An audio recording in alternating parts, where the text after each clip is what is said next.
Hi everyone, in this video we are on page 10 of the note packet, and this is where we start lesson E, conditional probability. But before we get into conditional probability, this information is actually more closely related to what we were just doing with regular probability, but this is different because we're going to be reading it from a table. So similar to how we had this issue with Venn diagrams as well.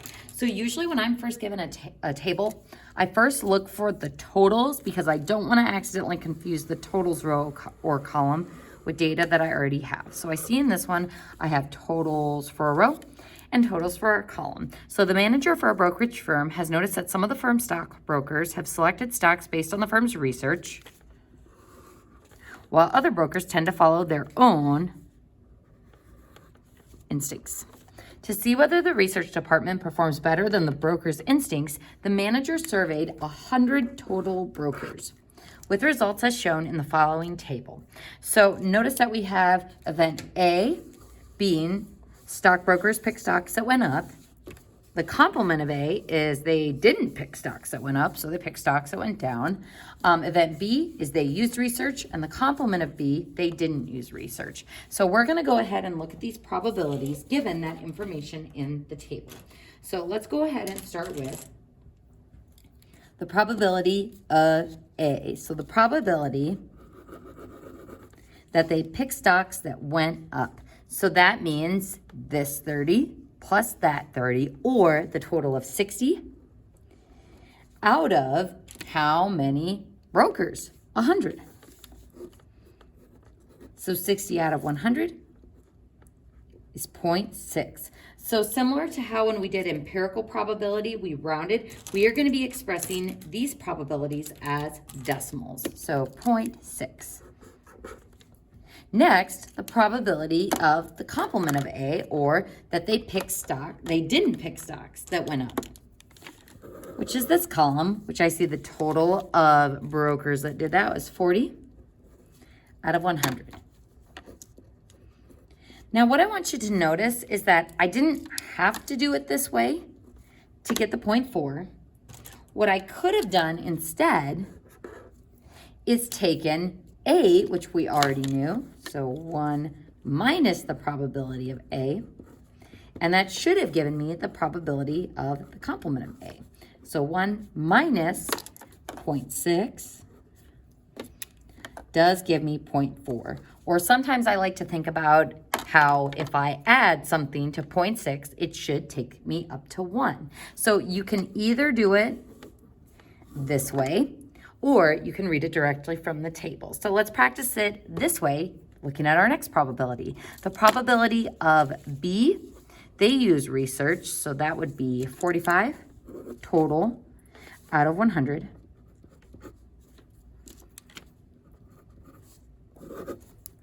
Or 0.45. So if I think about the complement of B, what could I add to 0.45? That will take me all the way up to 100. That would be that would take me up to 1. That would be 0.55. Or you can think, what can I add to 45 to take me to 100? So you can do it either way, but ultimately, we see that the event and the event's complements probabilities add up to be 1. Now, the next problem is where we start getting into conditional probability, which is the theme for lesson E. So conditional probability is we've got a broker who uses research that picks stocks that go up. I'm going to change the wording of this to be the probability that a broker picked stocks that went up given that they used research.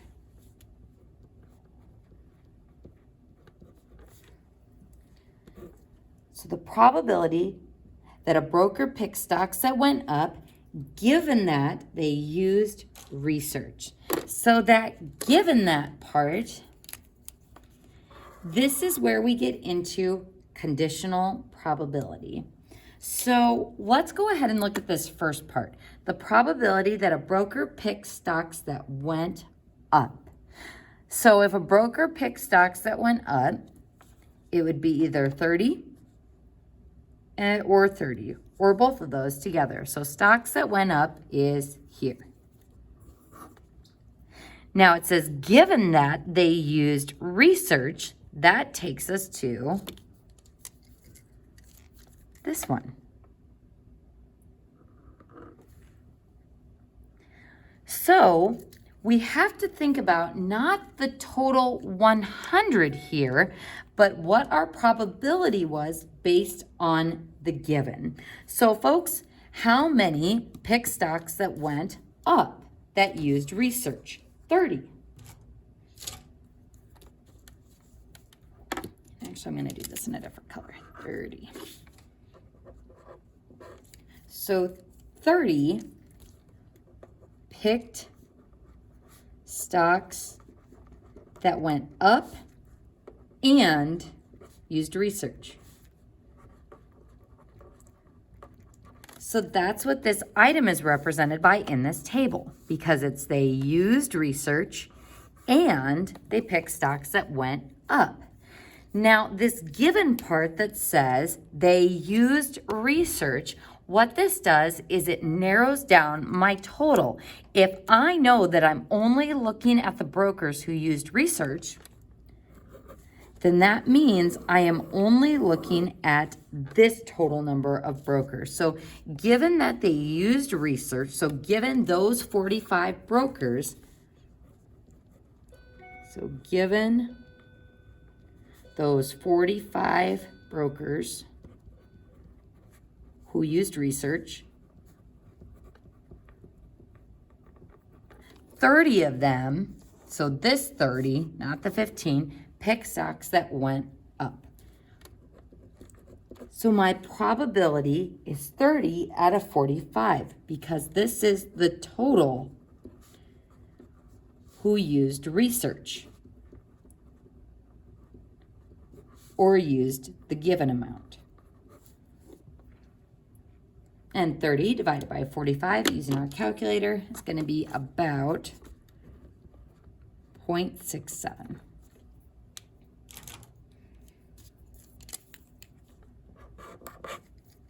So we call this conditional probability.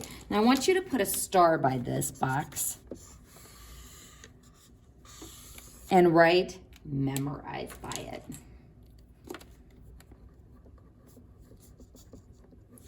Conditional probability is a little confusing at first, but once we start seeing it in the context of something we more closely understand, such as a deck of cards, you'll hopefully start to see why this formula means what it does. So first, this notation, probability of E, straight line F. This means the probability of E given F.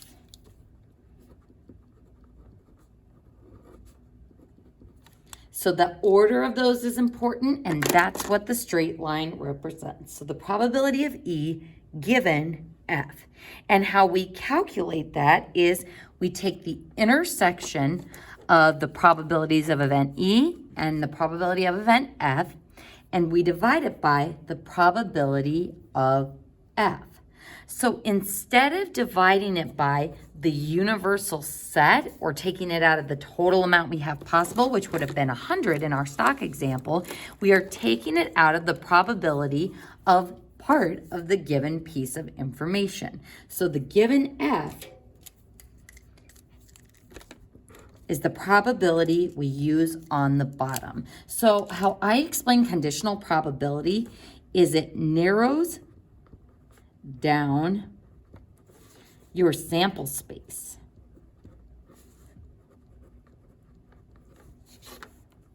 So it narrows down your sample space to a smaller amount because we say, well, given F means we already know that F has happened. So we're going to see what this formula looks like in the context of that stock problem. So the probability, actually, let's go ahead and do it in this space down here. You can go ahead and cross this part off. And we're going to go ahead and write this, the probability that a broker picks stocks that went up, which is A, given that they used research, which is B. So the probability of A given B is how we would write that problem. So now let's use our formula. It would be the probability of the intersection of those two events, A and B, over the probability of our given event, which is B. So the probability of A intersect B, or the intersection of A and B, would be where A, this column, intersects B, that column. So 30. And what is the probability? 30 out of 100. Then we're going to divide it by the probability of event B. So the probability of event B is 45 out of the total 100. Now, what do we know about dividing by fractions? To divide by a fraction, we multiply by the reciprocal. So I am going to change this to be times 100 over 45. So what happens when I multiply these together? 30 over 100 times 100 over 45. So once I keep, change, flip, it turns into this expression. The 100s cancel, and I'm left with 30 out of 45, or the same probability that we got up here. So this is how it works in the context of our problem.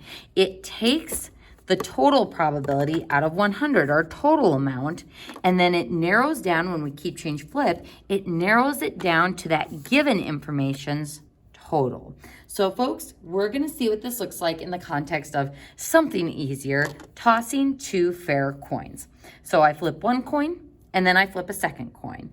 We are given the information that at least one came up heads. So that's our given. At least one came up heads. What's the probability that both came up heads? So you might think it's 1/2.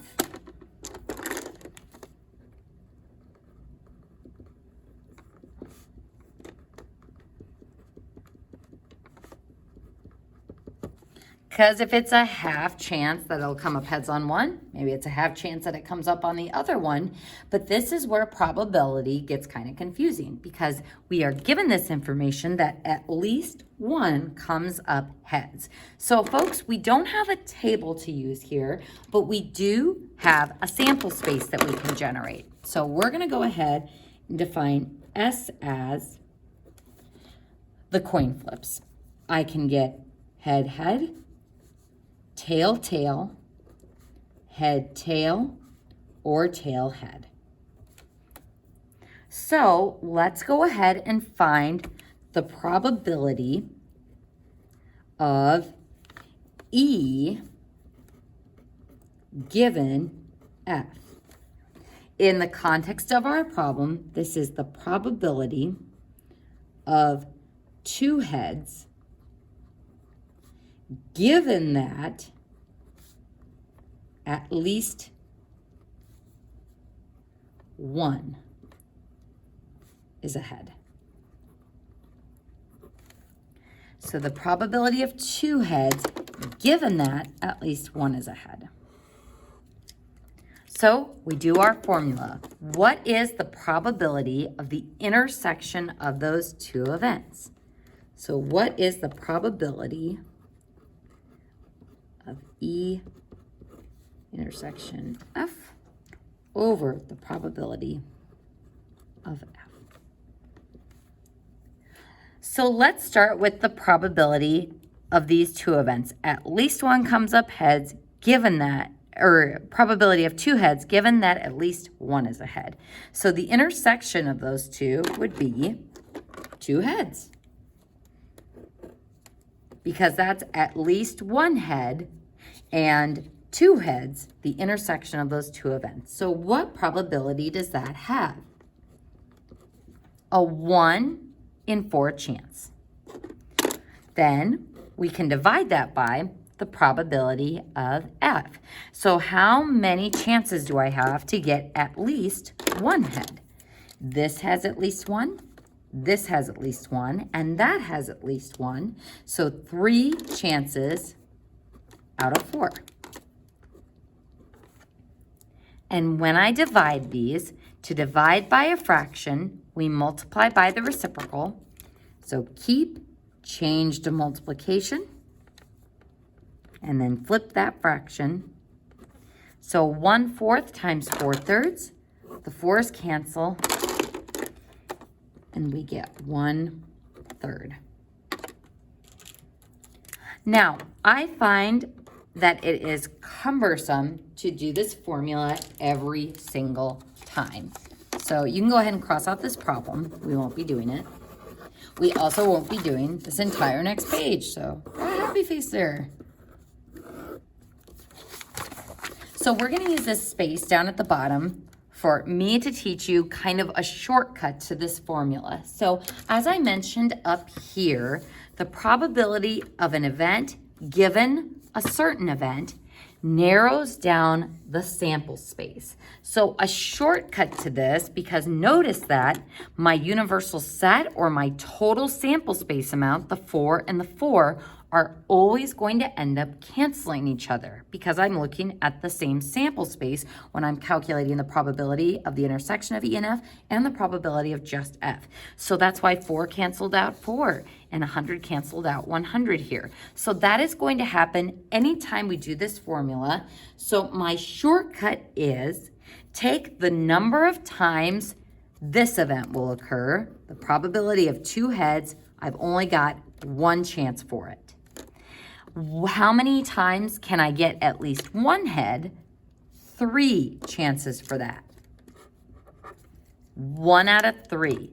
That is your shortcut for doing given probability by kind of bypassing that multiply by the reciprocal business. So this is how I like to think about probability, conditional probability, is you're narrowing down the sample space. Instead of 1 out of 4, since I already know that 1 is ahead, that means it has to be one of those options as my total.